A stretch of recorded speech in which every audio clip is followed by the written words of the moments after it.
Fuck, fuck, fuck. How does he know? How does Dave know about this? My marriage is over, I just know it. The courts will find Dave to be the primary caretaker of our children. He will be awarded custody. I will be a social pariah, shunned by virtually everyone in this church-going community. Forgiven by the priest with soft words, but with a judgmental look on his face, just as he did with Mary Skelton. She only lasted about 3 months or so after her husband found out about her affair. 3 lonely months when the rest of the community shunned her, even though the priest forgave her. This community really hates cheating spouses. I slammed on the brakes and screeched to a halt, stopping 2 meters away from colliding with a little girl who ran out into the road chasing a ball. She looked to be about 3, about the same age as my Paula. I was driving too fast, too absorbed in my enormous problem. The kid's mother scowled at me from the sidewalk, even though it was her fucking fault for not watching her kid. I looked around and saw that I was near a large park, 5 minutes from home. I suppressed my fears, drove with shaky hands another 200 meters and stopped before hitting someone absent-mindedly. How could Dave even think? No, it's stupid. Once Dave found out I was having an affair, it makes sense that he thought poorly of me and wanted to cover his bases. He may run a small newsroom from home, but that doesn't mean he's stupid. Far from it.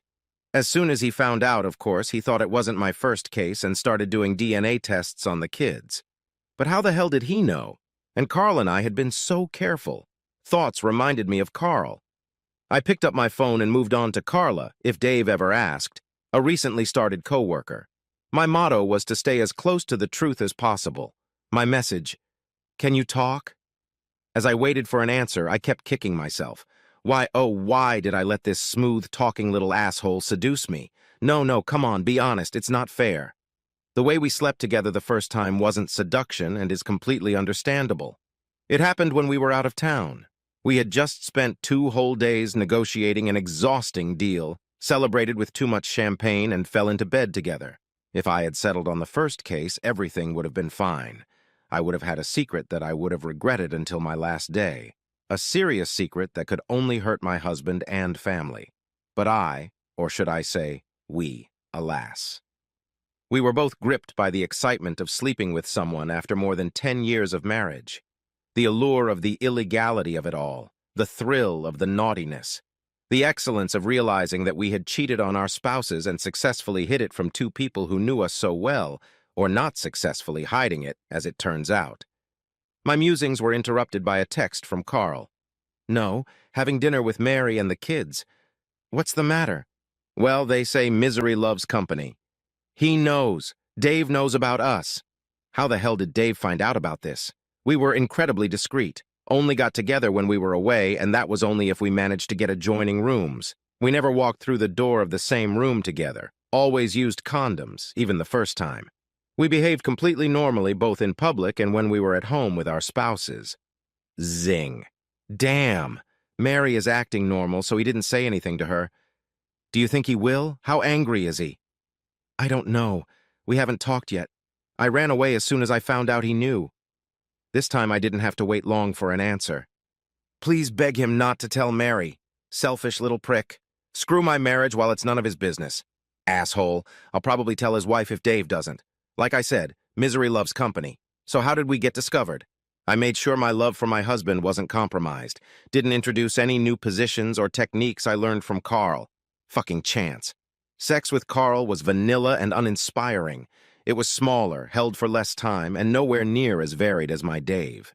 In fact, if it hadn't been for the illegality of it all, it wouldn't have lasted the 6 times over the 7 months we'd actually had it. How unlucky that we were discovered before I was about to end our affair after our next trip in 2 weeks. Damn it. Focus, Megan. How we were discovered is irrelevant. We were exposed, and now my husband trusts me so little that he's doing DNA tests on our children. My mind went back 20 minutes to when I got home late, too late to enjoy dinner with my family. Thankfully, Dave worked from home, took the kids to school, and cooked dinner 6 nights a week. I was supposed to cook on Sundays, but I usually went out and got takeout. Let's just say cooking is not one of my strengths. As I walked through the door, I froze at the horrifying sight. Dave is sitting on one of the kitchen chairs with a cotton swab on a stick, wiping the inside of Jillian's. Our 5-year-old daughter's mouth with it.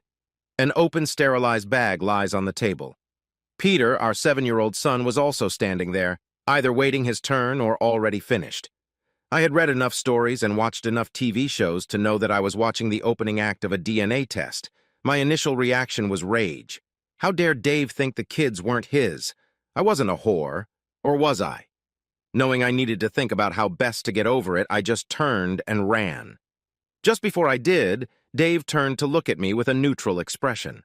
I brought my hands to my cheeks, remembering the sensation of the blood rushing off them, which was a blatant admission of the truth of what the testing had accused me of.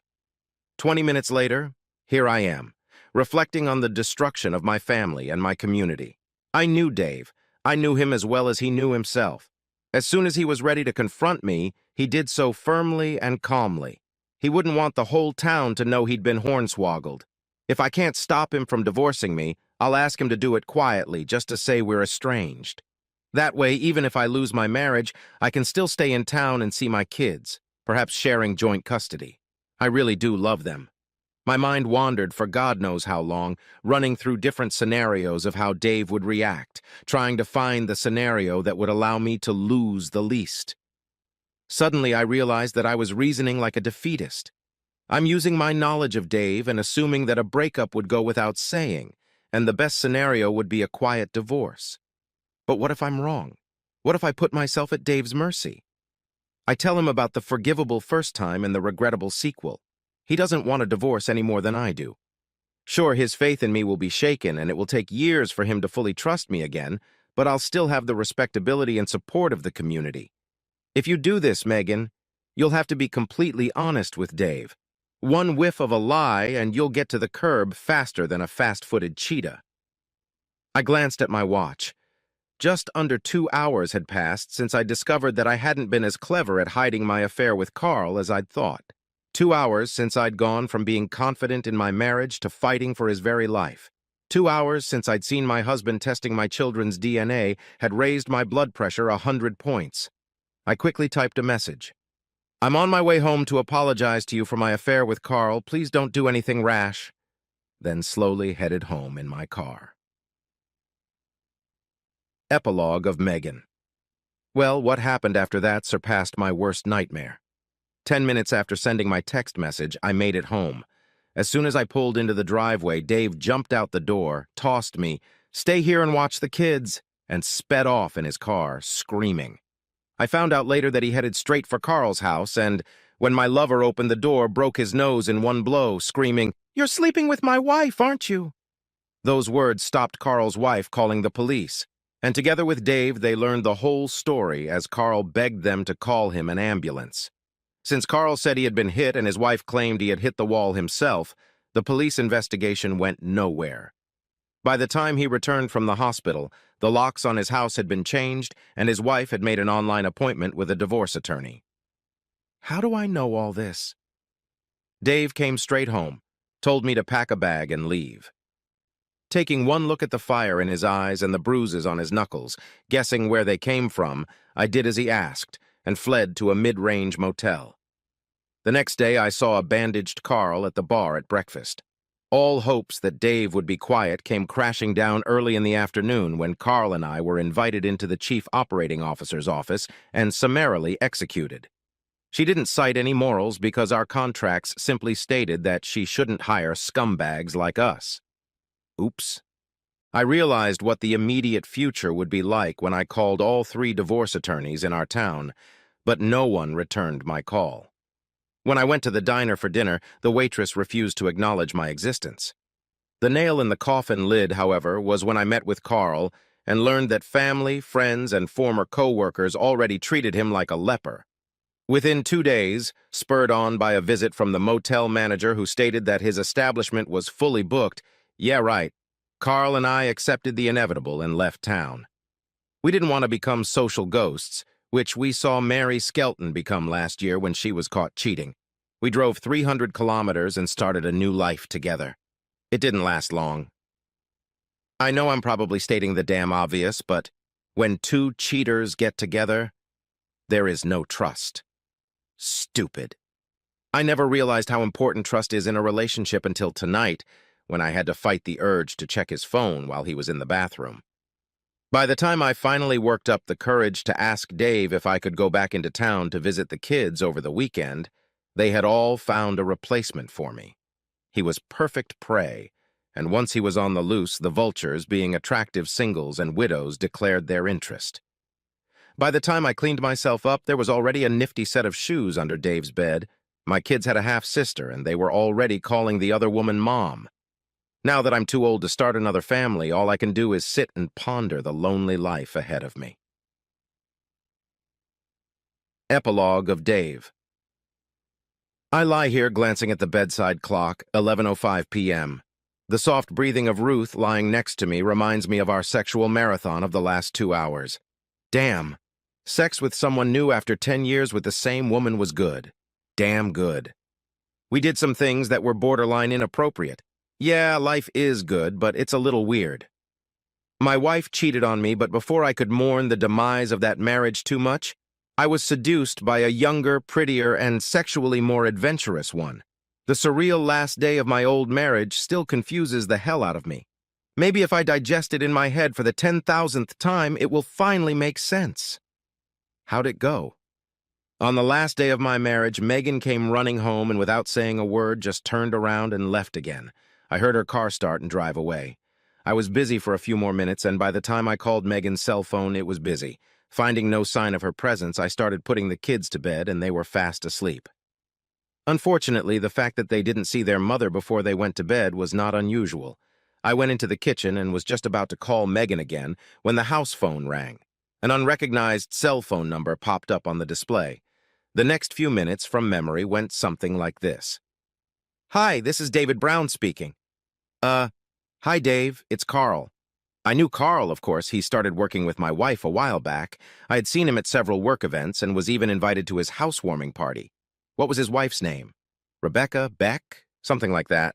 Very handsome, well-built, and a couple years younger than Megan and me. Carl, on the other hand, seemed like a bore. Arrogant, smug, he looked down on me. A legend in his own mind. The last person I'd want to talk to after a hard day, which is why my next words probably didn't sound very friendly. "Yeah, Carl, what can I do for you?" What would it take? I had no idea what he was talking about, and in confusion I remained silent, forcing him to continue. "If my wife finds out I've been having an affair with Megan for the last 6 months or so, she'll cut my balls off and I'll lose my kids. So I'll be honest, Dave, what does it take to keep your mouth shut?" I don't remember dropping my phone and collapsing to the floor as the crushing news that my loving wife had betrayed me in the worst possible way hit my consciousness. I had suspected nothing and could not believe it. Yet the pleading in Carl's voice was quite compelling. My mind then turned to a recently, frequently discussed problem. Why had my wife seemed to have become emotionally distant from me and the kids over the past 6 months or so? Nothing drastic, just definitely something there. I later realized that the first stage of grief, denial, lasted less than 30 minutes. That stage was followed by anger. I was filled with a blind rage that masked the pain of my loss. I still had enough self-control not to snap at Megan. That led to prison. Her lover, however, was a completely different person. As soon as I heard Megan was back, I drove to the asshole's house and with all the anger I had, punched him. The feeling of bones and cartilage breaking under my fist made me smile even now. Carl's forced confession while his blood dripped was completely unnecessary for me, but necessary for his wife. Releasing my anger allowed me to go home and calmly tell Megan to fuck off. Listening to my woman's light snoring in bed, I realized I was no closer to solving the mystery than the last 100 times I'd thought about it. Why had Carl himself sown the seeds of the destruction of his own marriage by confessing to me when I was completely unsuspecting? Once again, I couldn't escape the thought that Megan's strange behavior that night when she'd come home from work and immediately run off without saying a word had something to do with all of this. I replayed that night in my head once more. I made dinner as I always did. Megan confirmed she would be late, so we sat and ate with the kids, chatting as usual. Then it started to clear up. Jillian complained that a spot in her mouth hurt. I grabbed a flashlight, turned her bottom lip down, and saw an ulcer. Walking over to our first aid cabinet, I grabbed a tube of Bonyella and one of the individually wrapped cotton swabs, Opened, applied, and used the cream as directed. Absolutely nothing to do with the mystery at hand. Heck, I was beginning to suspect I'd never find out. Turning onto my side, I slid my arm under the sleeping beauty's head and cuddled her, kissing the back of her neck gently. She snuggled against me and purred lightly. To hell with the mystery, life is good.